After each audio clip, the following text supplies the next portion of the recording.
20 फरवरी 2025 champions trophy का मुकाबला खत्म हो चुका है, जो कि भारत और बांग्लादेश के बीच में खेला गया। दांव पर था विजयी आगाज। बांग्लादेश की पारी सधी हुई लग रही थी, लेकिन तभी आए मोहम्मद शामी। आग उगलती गेंद, घातक स्विंग और पूरी टीम ढेर हो गई। फिर तो मैदान पर भारत बैटिंग करने उतरता है और फैंस की सांसें थमने लगती है, क्योंकि कुछ पल तो ऐसे आए जब लगा कि मैच तो बस हाथ से निकल ही सकता है। लेकिन शुभमन गिल की विस्फोटक सेंचुरी ने बांग्लादेश के अरमानों को रौंद दिया और भारत ने अपना पहला मुकाबला जीत लिया। इस मुकाबले में भारत बांग्लादेश ने कितने रन बनाए और कौन रहा इस मुकाबले का हीरो, आखिर 20 फरवरी को मैच में क्या हुआ, आइए जानते हैं। दोस्तों, बांग्लादेश ने टॉस जीतकर पहले बल्लेबाजी करने का फैसला किया, लेकिन यह फैसला उनकी सबसे बड़ी गलती साबित हो गई। पहले ही ओवर में मोहम्मद शामी ने सौम्य सरकार को ऐसी गेंद फेंकी कि वो सिर्फ बल्ले से हवा काटते रह गए। उन्हें बिना खाता खोले ही वापस पवेलियन लौट जाना पड़ा और फिर अगले ही ओवर में कप्तान शांतो को हर्षित राणा ने आउट कर दिया। अभी टीम संभल भी नहीं पाई थी कि 26 रन के स्कोर पर शमी ने मेहदी हसन को भी सिर्फ 5 रन पर पवेलियन भेज दिया।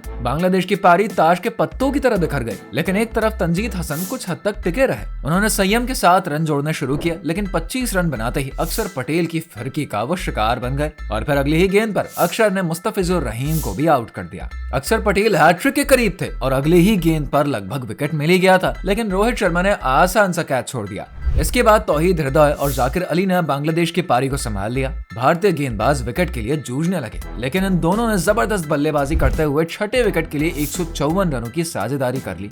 इस बीच भारत की फील्डिंग भी कमजोर दिखी। पहले हार्दिक पांड्या ने कैच छोड़ा, फिर केएल राहुल ने स्टंपिंग मिस कर दी। बांग्लादेश की वापसी से भारतीय खेमे में तनाव बढ़ गया था, लेकिन 189 के स्कोर पर शमी ने जाकिर अली को 68 रनों पर पवेलियन भेजकर भारत की वापसी करवाई। इसके बाद बांग्लादेश की पारी फिर से बिखर गई। राशिद हुसैन 18 रन बनाकर आउट हो गए। तंजीम हसन बिना खाता खोले ही लौट गए, लेकिन तौहीद हृदय अपनी लय में थे। उन्होंने 114 गेंदों में शानदार शतक जड़ दिया, लेकिन पैर में दर्द के कारण उनकी मूवमेंट लिमिटेड हो गई थी। आखिरी ओवर में हर्षित राणा ने उन्हें भी चलता किया और बांग्लादेश की पारी 228 रनों पर सिमट गई। अब भारत को जीत के लिए 229 रन का टारगेट मिल गया। भारत के लिए शमी ने घातक गेंदबाजी करते हुए 53 रन देकर 5 विकेट ले लिए। हर्षित राणा को 3 और अक्षर पटेल को 2 विकेट मिले। 229 रनों का पीछा करने उतरी भारतीय टीम की शुरुआत धमाकेदार रही। रोहित शर्मा और शुभमन गिल ने बांग्लादेश के गेंदबाजों की धज्जियां उड़ाते हुए पावर प्ले में 69 रन जोड़ दिए। दोनों चौके छक्कों की बरसात कर रहे थे, लेकिन तभी तकसीद अहमद ने पावर प्ले की आखिरी गेंद पर रोहित को 41 रनों पर आउट कर दिया।